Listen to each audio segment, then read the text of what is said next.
All righty then, let's kick things off. Thank you all so much for joining today. We're really excited to have you for this webinar around becoming more data-driven in your organization. Specifically today, Randy is going to talk about empowering sales activities to help grow revenue, really diving into the data around the analytics of your sales practice and how that can help drive more bottom line money for your business. Quick introduction, my name is Colton Daly. I'm an SI Alliance Manager here at Fivetran. Ever since I joined about 11 months ago, Hashmap has become a very key partner in the SI community for us. They are phenomenal to work with, really know our solutions well. And today, Randy Pitcher is going to be leading the workshop today and really diving into the data and analytics side for your sales practice. So with that, I will turn it over to Randy after one quick announcement around the questions. So Randy's going to go through everything, cover all the content that he finds meaningful around the Fivetran solution in conjunction with the rest of your modern data stack. As he's talking, please submit your questions into the little question box on the right. We will capture those and then address those at the Q&A session towards the end. So don't hesitate to put a question in there. We'll capture it and address it at the end. This is your time. We're really excited that you're here and attending and taking time out of your busy day to really spend some time with us. So get as much value as you can out of this and don't hesitate to put in the questions and we'll talk through it at the end. So with that, Randy, take it away. Hey, thanks, Colton. Yeah, welcome to this, what I think is the culmination of a lot of work over 2020 for Hashmap. My name is Randy Pitcher. I am a kind of sales engineer here at Hashmap, but I do a couple other things as well. And I want to tell you a story. It's a scary story that you might be familiar with.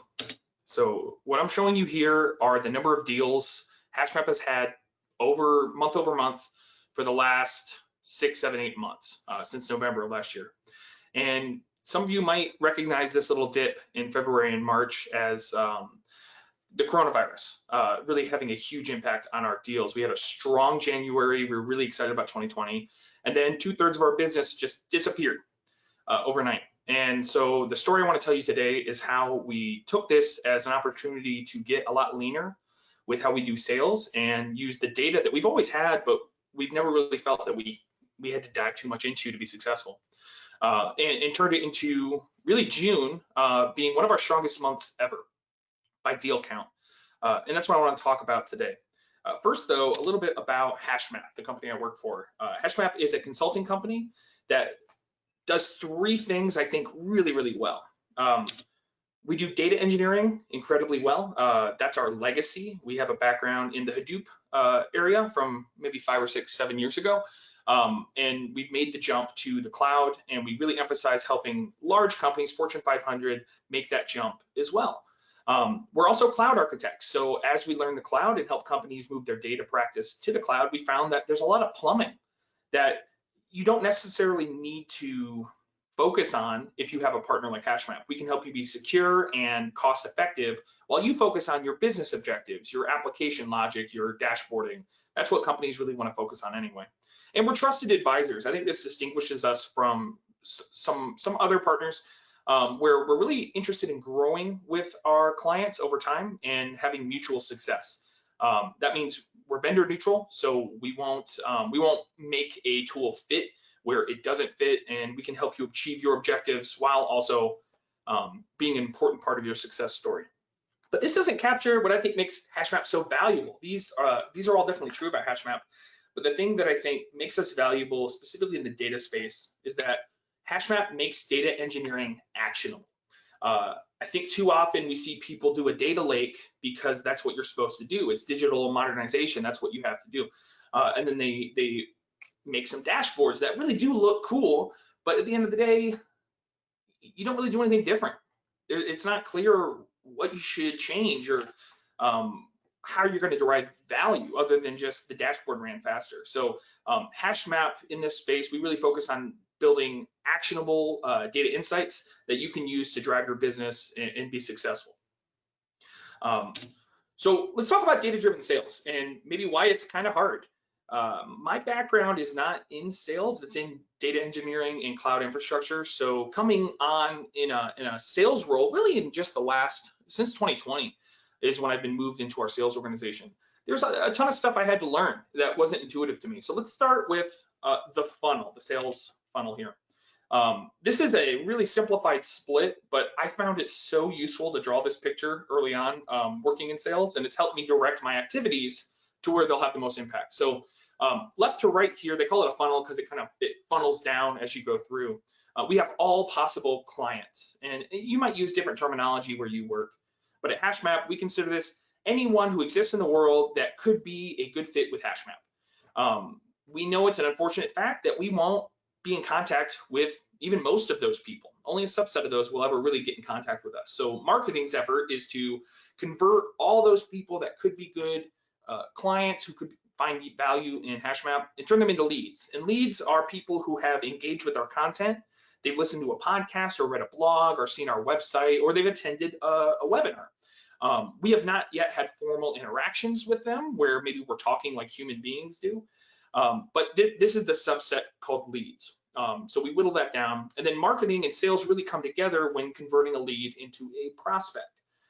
For us, a prospect is a lead that we're actually talking to. Like a real email has gone out, a real call has been scheduled, we're on the phone, and we're going to talk about a solution. And then moving down, we have qualified prospects, which was something that was hard for me to wrap my head around, but it's really simple. It's just of the people we're talking to, only some of those people are going to be good commercial fits, where we have services they're ready and willing and able to buy, and their timeline fits with ours, and it all lines up. Other prospects, maybe they work in a really highly regulated industry, like, I don't know, federal government, NSA type stuff, and we don't have the specific clearances that they want. That's okay, they can remain a prospect. We'll talk again in the future, but we go our own ways. Or maybe they want to focus on something that's not really Hashmap's core. I'm really proud of the fact that we don't try to force ourselves where we don't fit. So then we land on qualified prospects, and of those, some of them, most of them actually do convert into clients, but for timing reasons or a coronavirus situation, for example, maybe deals fall through. So this is the process we work in, and it's how I'm going to frame some of our objectives here. And getting data around this, because this is a nice chart to put together, but how do you quantify the real numbers here? It's hard to do. For Hashmap, we use HubSpot, Google Analytics, we have YouTube Analytics, we use Medium for our blogs. We have a podcast that we release that has stats across lots of different platforms: Spotify, Apple Podcasts, Pocket Casts, and that's just really the tip of the iceberg. We also have paid search data sources that we could leverage in Google and even Yahoo. Believe it or not, people still use Yahoo. And then we have social, LinkedIn, Instagram, which I didn't think enterprise consulting clients would be on, but they are. All through the spectrum there, Facebook, Twitter. So it's a huge and diverse area. And for larger companies that really focus on maybe media, or they really do business to consumer, this might look even more complex. And it's hard to put all this data in one spot where you can actually make decisions on it. Additionally, once it is in one spot, if you're lucky enough to get that done, transforming the data into a way that's useful and consumable by some kind of BI tool, that's also really hard. A lot of these sources deliver data just as like packed JSONs that can take a lot of subject matter expertise that your data engineers might not have to understand, like the difference between medium and source. That took me forever to understand, and I had it backwards for a long time. So having those different skill sets needing to come together is really hard. And then once you have the transformation, automation can also add a ton of cost to the situation. You might have to be a cloud engineer to successfully automate the transformations you've built. And lastly, once you have all your data in a spot, it's been cleaned, you've built something of value, how do you get those insights into the hands of the people in the field who actually take action? If you put it all behind a Python API and all of our sales engineers like don't have time to go learn Python and parse results, you haven't done anything valuable at all. So making sure that you take the insights you do generate and deliver them in a way that is consumable to your target audience, that's part of the challenge as well. And when I think about data analytics of any kind, I really want to focus on the core questions that have become difficult to answer. And these are the data-driven sales questions that I really kind of focus on from a data engineering standpoint. First, which companies should I target? We live in a world where everyone's on LinkedIn. If I wanted to, I could probably reach out to someone at every company. But there's too much just static out there. How do I focus on the companies that are a good fit, who have some expressed interest in a space that I work on, and I don't waste people's time, and I also don't waste my own time. Also, who do I need to reach out to today? At the beginning of every day in a sales role, I might have 10 different conversations happening at the same time. How do I make sure that I'm focusing on the things that need the most attention, and I'm not wasting time on low probability opportunities? And really importantly for my industry, I think for other people as well, we work in consulting, and technology loves to change, which means we need to be ahead of the curve if we're going to be an expert in a specific trend. So understanding which industries and technologies are my best sellers this quarter and how that changes from last quarter, that can be really important for me to determine marketing strategy. What blog content should I generate or focus on? Should I be looking to build a partnership with the new technology? All of these things they're hard to answer if you don't have the right data in place. And then fundamentally, how do I turn marketing and CRM data into sales? That's what we're trying to do. Otherwise, it's just messing around. You're just doing theater to look busy if you can't actually generate more sales or have more eyeballs on your site or whatever your KPI is. If you aren't moving the needle, then you're not doing anything of value. And this is why I like to say that sales is a data engineering problem. Of course, you need a lot more than data engineering to be good at sales, but you can really support your sales efforts with good data engineering in ways that I found surprising.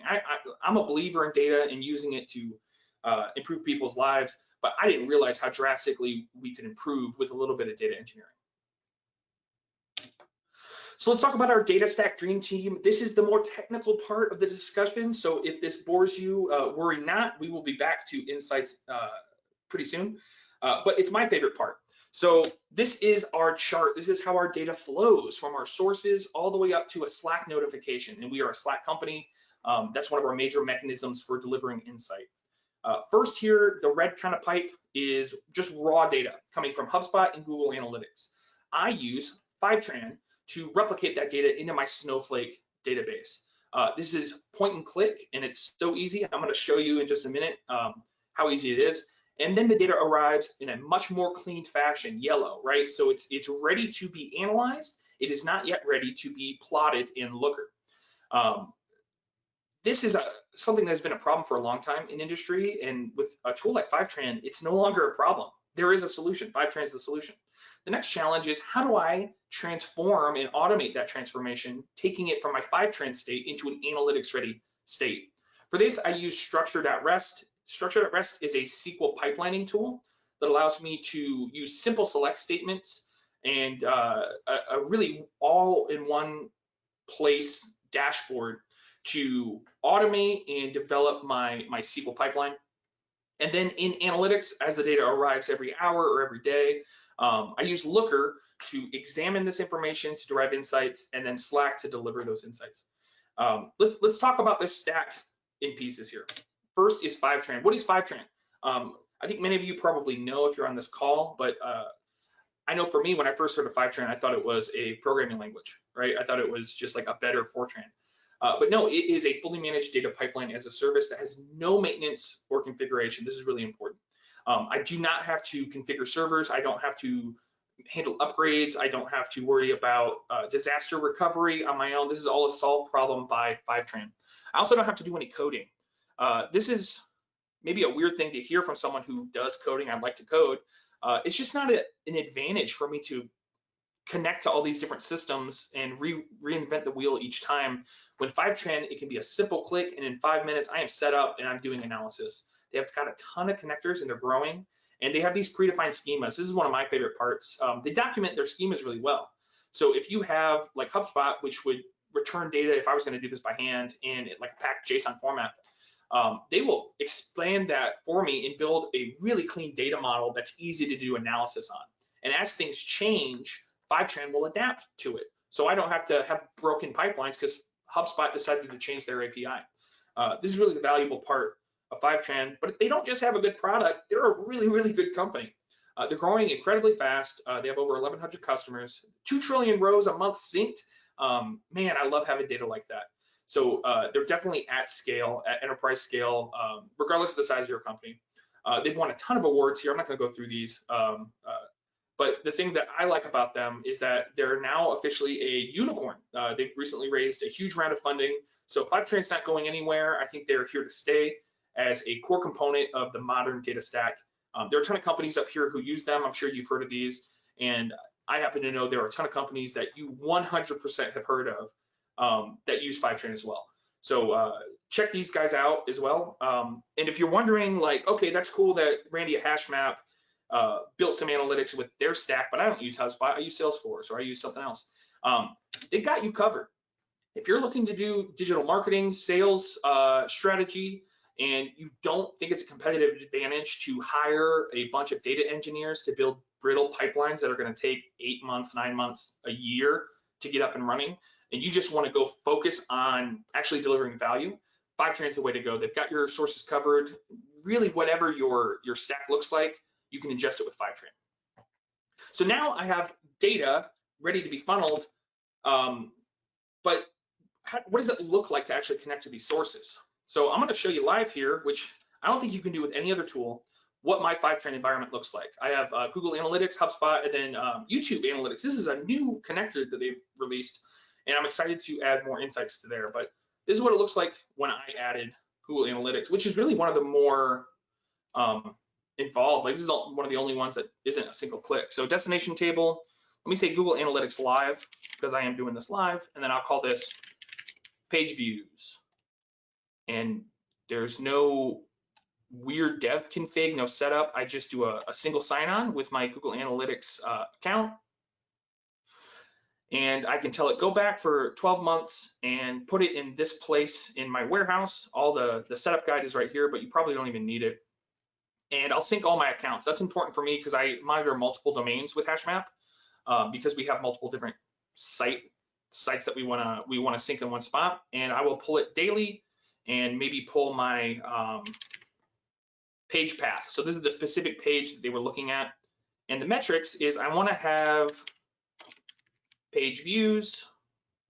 So just the number of views on a specific page and maybe duration. I want to see, how long are people staying on the site on average. Save and test. And this is just going to validate everything I've connected, make sure that Google Analytics is responding, and it takes just a little second here. But when this is done, without having to know anything about the Google Analytics API or cloud infrastructure or reliability, I have built a production-ready connector to my Google Analytics data. I can do a start initial sync, and if I want to configure this to run every 5 minutes, that's all it takes. Every 5 minutes, I'm done. I've got live data coming in. If I want to save a little compute and just run it every day, because maybe I'm only gathering data every day, I can do that here. They also have really detailed logs, which there's not going to be anything here, and then I can see specific schema information. So couldn't be happier with Fivetran. I don't think you can say there are a lot of tools that let you do this kind of data engineering live in a 1-hour webcast. So jumping back here, this is what our platform looks like. And then of course, Snowflake is the warehouse powering it all. You could do this, I think, in other systems if you really were interested in hiring cloud infrastructure folks full-time to keep your Redshift cluster running nonstop, or if you wanted to hire a bunch of cloud engineers who need to know not just SQL, but a lot of other cloud concepts, maybe some command line stuff to make BigQuery work right. But with Snowflake, it's SQL only. It's easy to forget, actually, in a stack like this, how much value I get from Snowflake because it's kind of abstracted, and I just focus on the data and the insights. So Snowflake's a really powerful component of this tool. And then next is structure. I'm not going to show you structure live. I really wanted to, but I have a ton of really proprietary data running through here. And unlike my other environments, I can't just get rid of it because I had to use it for analysis. So I'm going to show you here some anonymized Google traffic. And you can see how it looks to visually develop your models. If I right-click any one of these models, I can query them immediately, or I can join them by selecting multiple ones. The development experience, I think, is the core win on structure.rest. And while I'm developing, I just run simple select statements, and it will take care of creating the table for me or creating the view. I just click it as a parameter, and it persists it in my warehouse. I can view the current results of my query, and I can also look at other tables in my data warehouse, allowing me to have kind of a cataloging and data discovery layer. My favorite new feature that I'm really shocked other tools don't have is when I'm previewing data, I can just select the specific columns I want right here visually, and it'll filter those out. So when I'm cleaning something, like in this case, I'm trying to clean the page paths because they come in with all kind of weird arguments. They don't look clean. They're hard to do analytics on. I can focus just on the page path variable or the column and make sure that what I'm building is actually useful. And then when I'm done, I've created the table, that's great, but how do I make sure it runs regularly so I have fresh data? I can use the scheduling feature. So at 3 a.m. Every day, all of my models run. I have 35 models in this specific DAG, and I can see if they fail. It's a single point of monitoring here. I can focus on duration if I want to get some time down on a particularly long-running query. And if there's any sort of failure, I can get the error message. So this is my one-stop shop to quickly both explore data and deploy it in production. The interesting thing about this tool is that other approaches I've used require me to have Snowflake open in one tab, my text editor open in another place, maybe a tool like dbeaver to profile the data. And it's hard to jump through all those different contexts. And for a data model like this, you'll see it's really complex. The HubSpot data comes in super normalized, which to get to an analytics consumable view means I've got to denormalize it. I've got to do joins. I've got to understand these fields that they don't make any sense to me. I'm new to this core data. So having a tool that lets me develop while I explore and then push it all to production without having to convert it to code or use a command line, that's been really valuable for me. And then of course, Looker. This is Looker with their new kind of coloring scheme from Google, who of course acquired them. Looker is a core component of this data specifically because I'm working with pretty sensitive financial information. And I intend to go even more sensitive by incorporating Hashmap costs and maybe even invoice information. And this is data that we need to keep under lock and key. And a tool like Looker gives me the flexibility to expose just the fields I want at the layer I want. The governance is incredibly powerful. I can even pretend to be another user after I built something to ensure that no amount of messing around can accidentally expose data I didn't intend to expose. And then the integration with other tools like Slack, even if I wanted to send an email, if I have specific stakeholders for alerts, it makes it an indispensable BI tool for delivering insights in lots of different ways. So let's talk about the actual analytics process at Hashmap. We talked about the stack. We have all of our data. It's clean. It's connected to Looker. We can build anything we wanted to. How do we focus in on what's valuable to do? I found this chart kind of a while back, and I like to bring it out from time to time because it's a process I like to follow when developing analytics insights for people who aren't yourself, which for the most part, that's what we're doing. First is to empathize. Trust, listening, conversation, these are critical skills if you're going to build something of value. Without this, you might build something cool or technically challenging and impressive, but I find it unlikely you'll actually deliver something actionable or useful or loved by the people you're working with. So in my case, it was a little easier because I could empathize by being embedded in this sales and marketing team and by experiencing the day-to-day challenges of the sales process and seeing what things took people a lot of time and what things they enjoyed doing. I started to get a feel for the type of solution we should develop. Next, I do define, which is really focusing on the data sources I have, how clean they are, doing a little amount of exploration and focus on what a solution could look like. Then I move into ideate and prototype. For me, I think it makes sense to split those if your prototype takes a lot of effort to build, where ideate, you could do some wireframes, you could draw on some papers, whiteboard back in the old days when we all were in the office. But for me, the tools I use are so user-friendly, I combine ideate and prototype in one. And then, of course, test. How do I validate that what I built is useful? Often that means that I'm going to incorporate feedback from my subject matter experts. I'm going to send some Slack messages. I might set up a temporary daily report on Slack and then take it away to see what people like, what they didn't like. And it's an iterative process. So we're constantly going through these different cycles, and you're never done because things always change, people change, the size of the company changes, the market changes. So this is, I think, a really good roadmap for how do you deliver really world-class analytics in any industry. And there are 3 core focus questions. I could do a whole session here on how we arrived at these questions because these were not obvious at first that these were valuable questions to ask and that we had the ability to answer them in a meaningful way.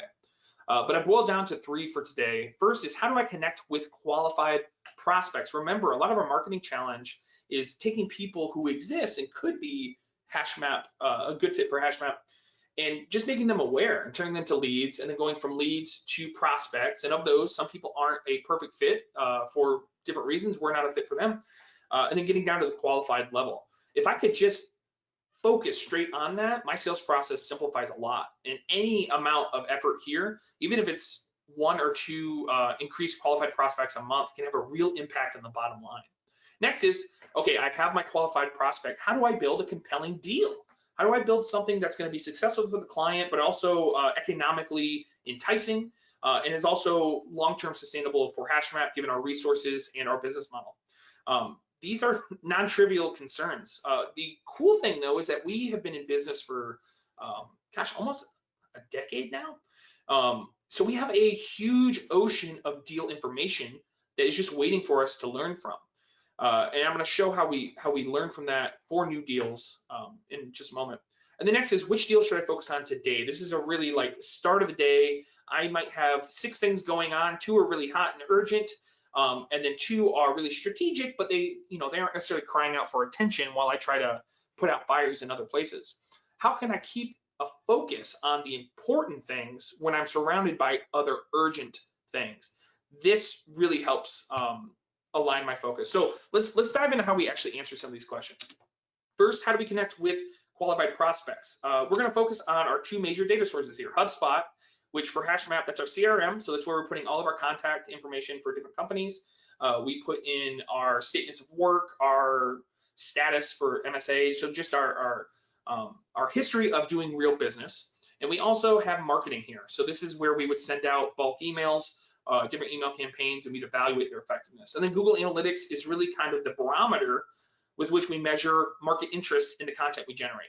So if we see a ton of people hitting a specific Medium blog or a specific podcast episode, we can use that to determine what future work we should focus on for marketing efforts. And this is an actual dashboard here. This is in Looker right now. This is for the last 30 days. In blue, I can see my page views over time by day. And I can see little spikes here and there. And then in orange, I see the number of emails that we have sent. In my actual day-to-day, we don't have this information obscured, but it's possible we might have a client-specific email campaign. So I have hashed these in Looker. The cool part about that is I can just remove the hash in my LookML after this presentation, and it goes straight back to being really useful, detailed information for each campaign. So something I might want to do here is focus on this little spike. So I know I sent an email campaign out and it seemed to have had an impact on our website. So if I focused on just the 25th, I could see what pages people were hitting and what campaigns we sent. That's not super useful right now because these are obscured. But I see another spike here where I sent out a bigger, kind of last week, July 2nd, a bigger email campaign, but we didn't get a website response. Diving into this email campaign is us trying to invite people to this event, the webinar that we're in right now. And because the registration page is not on our website, we aren't seeing any response on our website. So that totally makes sense. This isn't like some concern where, okay, people just don't like the content we sent out, we send them somewhere else.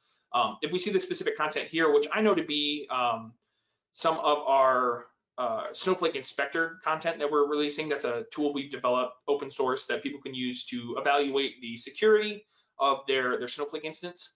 It had a really good response rate. So I might develop more content around that or try to improve the tool. And this helps me to direct that activity. But it doesn't help me actually convert these leads into prospects. These are just helping me direct the content and activities I do to get more leads. To do that conversion process, first we want to focus on some measure of the value of a page.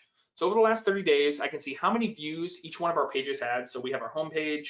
This is the Snowflake Inspector homepage, and then we had job hunters coming to open positions, and then we have a bunch of our podcasts are really important. I want to focus on pages that have either really high views, we get a ton of new users from, or we have high engagement in. And so by sorting on these different fields, I can identify that our homepage is important, Snowflake Inspector is important, and then our Hashmap on tap is really important, because when you balance it with the views and the number of users, we have really high engagement. These are high engagement, but there are just a few users. So someone could have just left a page open. So from this, I can determine if we're going to focus our efforts on capturing highly engaged leads. Our hypothesis is that highly engaged leads could represent good prospects. So we have, and this is just in the last couple of days, we've deployed experimental little pop-ups here that I hope aren't obtrusive, that they add to the experience instead of detract from it on our homepage, so that people can subscribe now. They can, it's something I think a little less committing than actually connecting with a reach out and asking to have a call. This is some way that you can express interest, maybe get more information, and then when the time is right, reach out for an actual call. And we're hoping that this is going to drive more traffic, but we realize that this is a lot of passive gathering. We're not actually going to take action until something happens. So when looking at this data, we realized, wouldn't it be great if we could find out not necessarily which person is coming to our site, but which companies? Are we even getting the attention of the companies we think we are? So we, and this is again in the last week or so, we've added Lead Feeder. Lead Feeder is a really cool site that you connect to whatever your website is. You add a little script in there, just like Google Analytics, and they have a really clean database that will map an IP address to a company. And I didn't know the rules on sharing this. So I thought it was probably best to hide the company names, but I can see where they're going on our site. And in this case, it is a Houston company. And I have a lot of company info here if I were to click on it. And I know they're in the energy space, and I see that they're looking at our industries, energy, and locations. So they might be vetting us as a potential SI. My next steps could be to reach out on LinkedIn to people who work at that company in departments that we traditionally work with, data departments, IT departments, and offer to have a quick 30-minute coffee, like something virtual where we can discuss maybe our warehouse bake-off information. Always provide value, of course. And see if this leads to anything. So we're getting a ton of really good leads here, but my sales team, they're not going to dive into a tool like this. They just want it to come to them. So I filtered out and made a Slack bot with the Lead Feeder integration that whenever a really high quality lead, someone who looks at pages that aren't just they want a job. I had to filter out a lot of job hunters actually. It will send a Slack feed, and this is from this morning. These are big companies that have come to us, one in the oil and energy space and one in construction. This one had come in from our blog, and this one had searched us on Google. So these are really useful directives at the beginning of the day for our marketing team to maybe reach out, maybe offer to have one of those virtual coffees and see if it leads to anything. And then of course, I have this report weekly it goes to me right now, and then in our weekly kind of huddle sessions with our sales and marketing team, we can use this to identify, has a specific piece of content really resonated? Did a specific email have an either a really high or really low click rate? Are we getting the outcomes that we intend to? And then we can use these insights to determine what we're going to do for the rest of the week so that we capitalize on specific focuses or specific interests. So that is how we can take what before it was just interesting Google Analytics data, and analytics data from Google, I mean, it is interesting, but it wasn't actionable. I didn't know what to do with it necessarily. And now we know how to both design our content strategy as well as convert these leads into actual paying customers. Next, how do I build compelling deals? So say that energy company, they were looking at our areas. We reached out on LinkedIn, and they're like, yeah, let's have a quick coffee. I'd like to talk to you and share a little bit about what I'm working on. How do I make sure that I can speak from the experience of all of Hashmap when I talk to them about what works, what doesn't for their industry, for their technologies? A challenge is that we have so many people working at Hashmap, we have lots of different focus areas. And of course, no one person can be the expert on everything. So for me as a technical salesperson, when I'm going into a new engagement, maybe I only know the industry someone's in, or maybe I know the industry and a specific technology, I want to find out who at the company has experience working with these kind of deals, or if other companies that we work with have done this successfully and I can learn from their implementation notes, all in HubSpot. So this dashboard here is a little more interactive. This one doesn't actually generate a Slack push because it's not for the individual marketing, sales, outreach people. It's really more for my persona of a technical person who wants to be prepared for a actual prospect discussion. So I was going to show you here. I call it the batting averages. I don't know anything about sports, so if you know what a batting average actually is, this is not that. But that's how I kind of think of it, and I can use these filters. So I'm going to filter to this year or just the past 6 months, and I might want to filter to a specific industry. So we talked about oil. Oil energy, and then I can run this, and I can see how it changes. Who on our team is really experienced with oil? John Avon is another person based in Houston, so of course he gets a lot more oil. He's got a ton more experience than I do this year in working deals. And I can also see in the oil industry what have been winners and what have been losers in technology. It looks like NiFi isn't doing too good. Spark's still healthy. And Cloudera, the Hadoop space is maybe, well, I mean, MapR is doing better than you'd expect, but Azure, of course, is still very dominant in this space. Say I did want to look at a specific technology stack, for example. So maybe I'm going to do maybe a technical call like this, and I want to speak to the relevance of the stack that we actually see in industry. Before, I just had a gut feel, but now I can really show you Snowflake, for example, and Fivetran, and maybe Looker. We can see how those come together. And we can see how those are represented in our stack. Looker, it's not actually a surprise that they're smaller because we don't do dashboarding. We help people who are Looker users not have to worry about the plumbing. But Fivetran has been a really good growth opportunity for us, and Snowflake, of course, is just such a massive success. I'm biased. I'm giving this talk because I am highly experienced in these technologies at Hashmap, and I can see which industries represent really high win rates for this. So if I'm maybe going to write a blog post, I might decide, okay, I want to write about Snowflake, Fivetran, and Looker because it's really popular. I have experience with it, but I want to put a use case on top of it. I might decide, well, financial services, we got some pending deals and we've won some stuff. So maybe I'll put a financial services spin on it, or healthcare, same kind of story. Maybe I can put a industry-specific solution because Hashmap, we're solution focused. I can use this information to direct both my sales and my marketing activities. That was a hard thing to do before when you just had to filter through, for example, in Snowflake or in a HubSpot, the technologies without being clean, they're just a separated list of technologies. So it's really hard to break this information down. And then also see our win versus ongoing versus lost rate for these technologies. So the next step is, of course, we've done the reach out, we've got a call, I'm prepared, I built a deal that I think, or I'm prepared to discuss a deal that is really useful. We've had the call and we sent out the deal. How do I steward that deal to completion? How do I make sure that, you know, people don't just get busy, you know, vacations come up, if it's the end of the year, maybe you have to wait for a financial quarter, there's a delay. How do I make sure I'm focusing on the right deals every single day, and I'm not just focusing on the things that, you know, the squeakiest wheels? For this, we have some table information, and I will say that the table is probably the most underrated visualization, and Looker does it better than any other tool that I use. I've tried to do this kind of thing in Tableau, and Tableau hates tables so badly. I'm always just trying to wrestle with it. So here I see our revenue. So really cool thing in Looker, to be able to show you the actual ratios of revenue without broadcasting to the whole world how much money Hashmap is making. I used a Looker kind of LookML feature.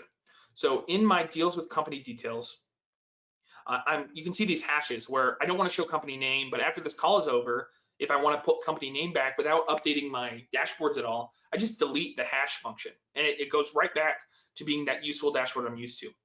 But down here in my measures, total deal amount in US dollars.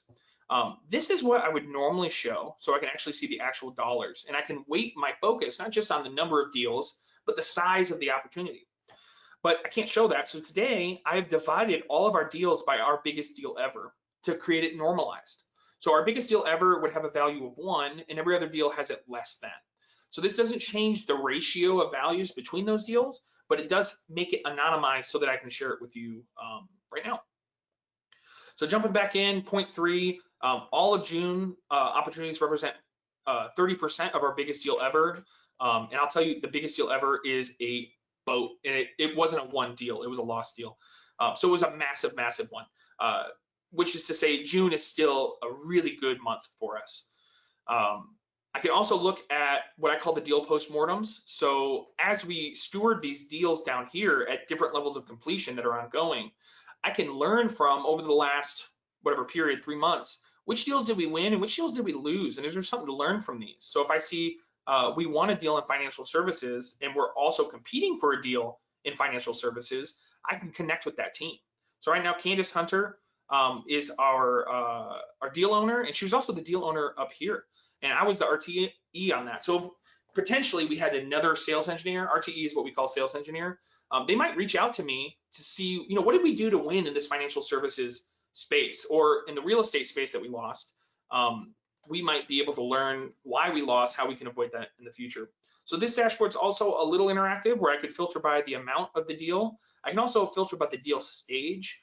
That pipeline we talked about, we actually have percentages internally that are a little more detailed, but an 80% means it's close to closing. I can see the last time we contacted this company for this deal was in June. And it might be a good idea to reach out to Candace and double check, like, hey, are we waiting on something? Are we blocked? Is this actually a lower potential opportunity? Did a ton of people go on vacation? So we can focus on this in our weekly calls. To support that, of course, I use Slack. So I have this scheduled. It will come out weekly, beginning of the week. I sent a fresh one today for us. And I can use this when we're in our huddle calls to focus on what are the big opportunities, our hot leads that we need to focus on, our hot deals, and then what recently was won or lost, and are there things to learn from that? And you can see here, not just by deal count, June is also a real return to form for us in revenue or revenue potential, as it were. So this is some of the analytics that we're using to drive value. When I look back on where Hashmap was in January, we weren't even tracking Google Analytics. And to have gone through this transformation in a relatively short amount of time, to be able to really capitalize on the data we already had, we just didn't really know how to leverage for sales activities. That's been really satisfying. So going back to our kind of story here, January was great. February was a real slap in the face, and we used these kind of 6 weeks between February and March to get our content game up, and we released a podcast at the end of March. We've been doing more directed blog posts, video as well as a new space for us. So the Hashmap YouTube channel, we do a couple different series. So events like this, these kind of virtual webinars, we have there. We also have quick megabytes that I champion, and those are showing you how to do things in these different stacks that maybe the docs don't do an awesome job of showing you how to do. Set up SSO, or how do you deploy Python on an EC2 instance in AWS. Those are really fun.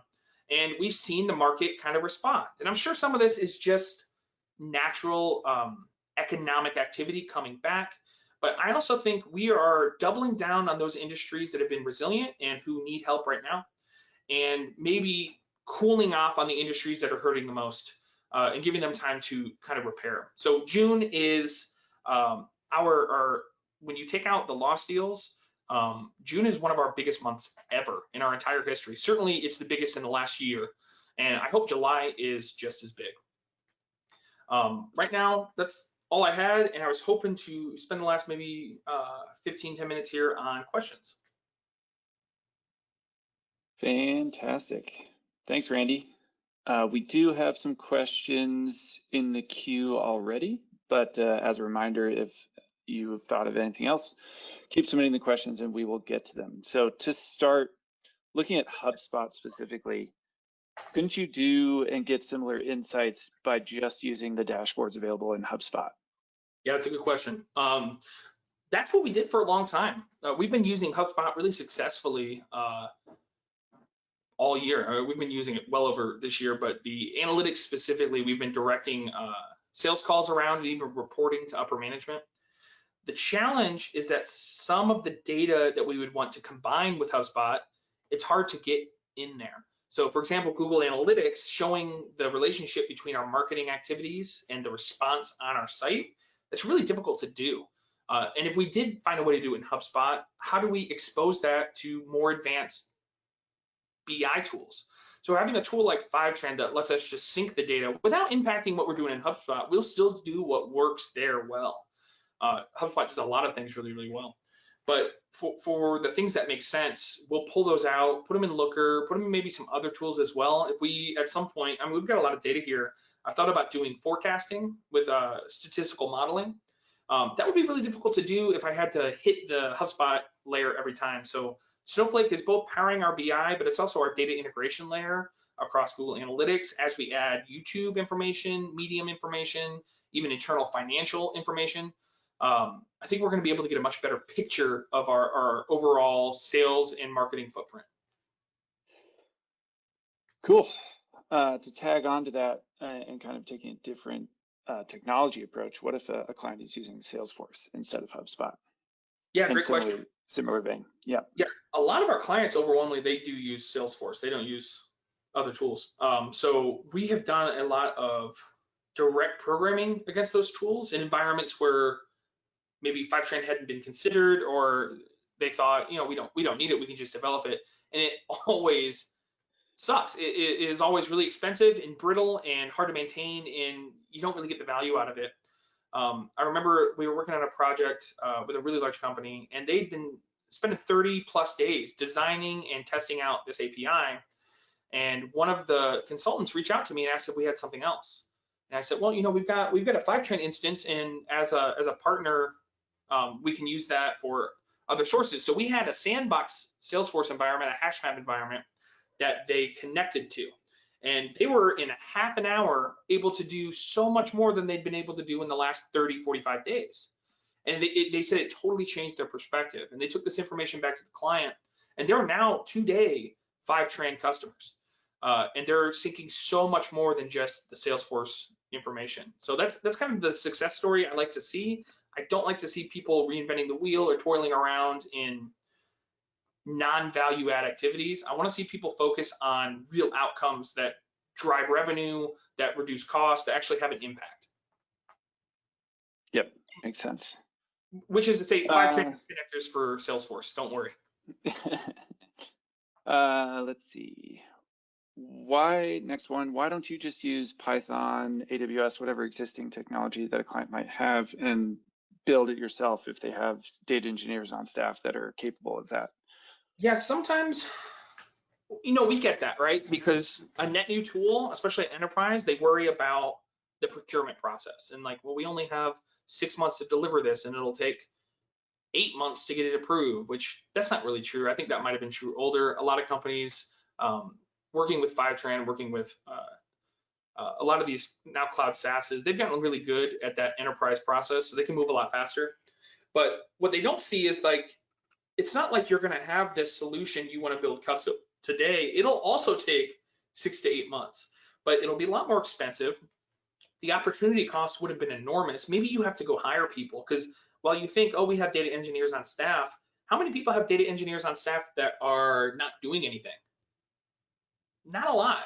And they're going to have to take time away from their other activities, which might be more value add, might be more actual streaming and alerting and machine learning and like net value additive to the company, to read API documentation and put together Airflow DAGs and build high availability constraints so that you can do disaster recovery. Like, it's not worth it. So with a tool like Fivetran, it's going to cost, first of all, a lot less. Like, you're just going to pay for it in having the data today. It's going to pay for itself, let alone constantly having those updates that you don't have to develop, you don't have to support, you don't have to monitor.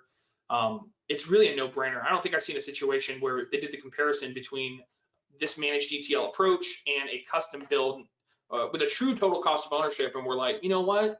It's cheaper to go this way. Fivetran's both cheaper, better, and faster. It's all of those things. That's a no-brainer. Gotcha. Last few. I'm not sure how this one is, or what the real driver of this question is, but maybe you can expand and understand it. So why not use dbt/dataform for getting these same results? That's a good question. So structure.rest is it's a newer tool. You can check out their website, and they have a sandbox space. It's just structure.rest. That's the URL too. And that's worth playing around in. But I think the community who's familiar with the kind of more modern transformation approaches, they maybe haven't heard of that. They know DBT or Dataform. And DBT is a really cool tool that I love a lot. I use it for a lot of the pipelines that I build. The challenge in this case was that I needed something that helped me focus on the data I didn't understand yet. And DBT alone didn't help me with that too much. I also had to build a net new pipeline because this data was more proprietary than my other Snowflake environment, where we have like non-proprietary data sitting and we do training in. So I had to create a new Snowflake environment, which would have meant I needed a new GitHub repo or a new Azure DevOps repository, new connections, new pipeline customization, and then a net new DBT project. I didn't want to go through all that effort before knowing if this was useful. So I started using Structure as a rapid prototype space. I use Dataform as well, which is more of a JavaScript approach, where DBT is more like Python and Jinja. Both are valid. They're both really great tools. But I was able to rapidly prototype in Structure, and then I was able to just click a button to automate it. And I think in the future, if I needed to integrate beyond what I can do with Structure and combine everything into one repo, I might convert this to a DBT project, which would be really simple to do because they have similar syntax. But I would miss not having to use a CLI, and I would miss having to manually build my pipelines. So that's kind of why I did this, but you could use any tool you wanted. That's the cool part of the modern data stack, is it's all kind of modular. So you can pick the solutions that are right for you. Great. So I think we are good. Ending about 4 minutes early. Great timing on that, Randy. And thank you so much again for taking the time to put this all together and tell that story of just how you've been able to use data-driven insights to propel your company forward, even with a pandemic going on. So really appreciate your partnership here. For the folks on the phone, we will give you a few more minutes before your next meeting. Thank you again so much for tuning in. Hope you got a lot out of it. We'll be sending out the obligatory follow-up emails and everything. We've recorded this session, so you can go back to it and watch later. But just thank you again for everybody that attended. Really excited to work with you if you choose to pursue or explore how this might help impact your business. So thank you again to Randy and Hashmap overall for the partnership. And have a wonderful rest of the day and week, everybody. Thanks so much. Yeah, and if you're interested in maybe discussing further, hashmapinc.com, click on reach out. I'd love to hear from you, maybe get your feedback on this. Fantastic. Thanks, Randy. Thanks, everybody. Thanks.